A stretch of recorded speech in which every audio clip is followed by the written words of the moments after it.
All right, Miguel, how is it going today, sir? I'm doing fantastic, Brett. Thanks for having me. Absolutely, absolutely. And I always love understanding kind of where you're at and what's the weather like today? Weather is cold in Reno, Nevada, Okay. but it's warm in the bottom of my heart. Oh, there we go. Keeping it warm. It's all about perspective, right?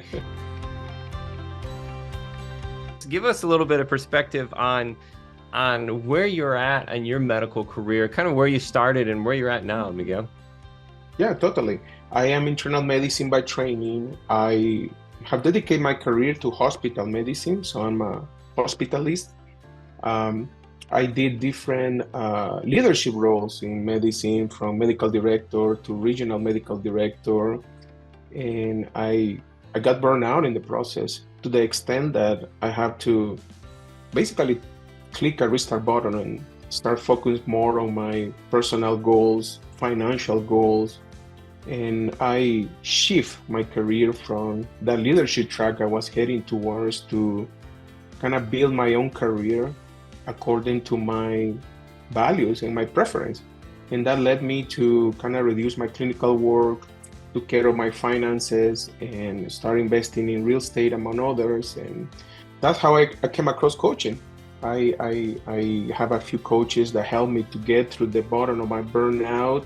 And I decided to become a coach myself. And I built a platform at A Doctor's Journey where I can basically share my story and empower physicians to that change is possible at any stage of our career. Right now, I will say that I'm still enjoy doing medicine. I'm still a hospitalist. I'm still on the trenches. I'm still taking care of patients, way less than before. That allowed me to be working from home in my telemedicine gig and deal with my real estate investing also from home and be more with the family. So that has been, I would say, the recipe for my own definition of success, which each of us have a different version of it. But I can tell you that it's possible when you find the clarity of what you really want. That's the first step toward making things happen. I can tell you back in 2017, I was extremely burned out, dissatisfied with my career, almost considering leaving medicine all at once. You know, physicians, we're warriors, right? And we're advocate of our patients. So, and usually we put our patients first.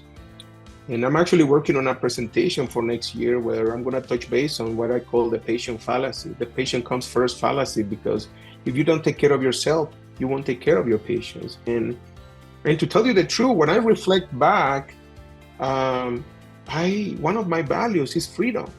And as you know, in the corporate world, you know, when either you're having a leadership role, you are a medical director or a chief medical officer and stuff like that.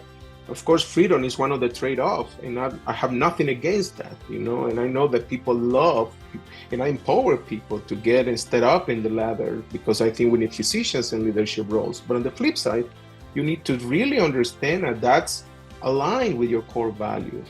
And it didn't align with me, and I wish I knew this before. When I reflect back, I wish I knew that I didn't even like what at the time I was pursuing professionally. And as my career was going up by my professional standard, my quality of life was going down because I was ignoring things that mattered to me, like my relationship with my family. Where are you at right now with real estate that has allowed you to make that change? Right. So a couple of things. Let me step back a little bit behind. After I was burned out and everything, I I quit my job, Brett, without even having a new job. To that degree, I was that burnout. And as I was building my career, I understood that I needed to take control over finances, and that include making hard decisions, including um, basically step aside from some financial advisor that I felt at the time were not advocate of my own financial goals, which I'm sure you probably in some of your audience might resonate having that in the background and story.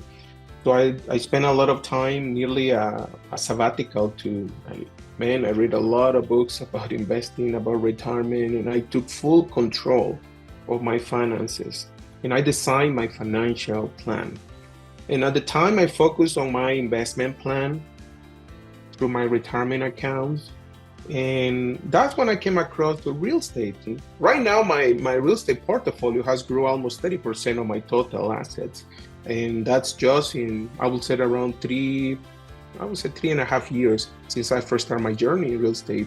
And interesting, as I was cutting down on my clinical shifts, I decided to have more time to reflect on what I did wanted to do, and that's when I came across coaching, and I started coaching physicians, share my story, empower them. And at first, I started doing just burnout, focus on burnout, but shortly after, I realized that a lot of physicians are ready to make similar changes on their life. It might be a simple change, right? It doesn't have to be a huge change, like give up medicine completely. And that's what I've been doing lately. We build this physician persona, right? We went through medical school, residency, fellowship, PhD, and we spend so much time on building our craft that we feel like we just cannot do anything else besides just medicine, and that's one of the paradigm shift that needs to change, because we have the skill set to be successful in so many different things. I'm sure you have as guests people that has been so successful in real estate, in other projects and coaching and so on. And I'm hoping that led to an example like that is possible. And we have the skill set for it.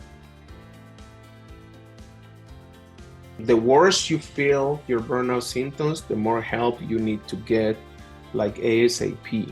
And I ignored that for a long time because I felt that, again, going back to our mindset as physicians, we're warriors, right? We're in the front lines, so life depends on us, and we ignore our own health. And that's one of the things I'm trying to shift, everywhere I go and everywhere I talk. It's okay not to be okay. What is not okay is not seek help. That would be the first thing I'm going to share.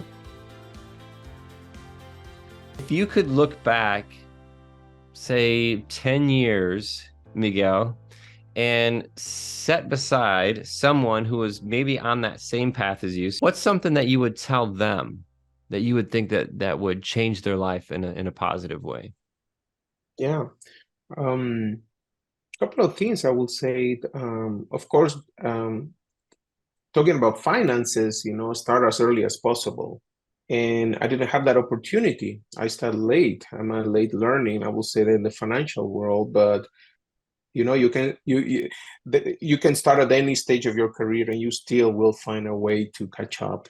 And I'm teaching my daughters that understand finances, how the world works, and start planning your future ahead of time.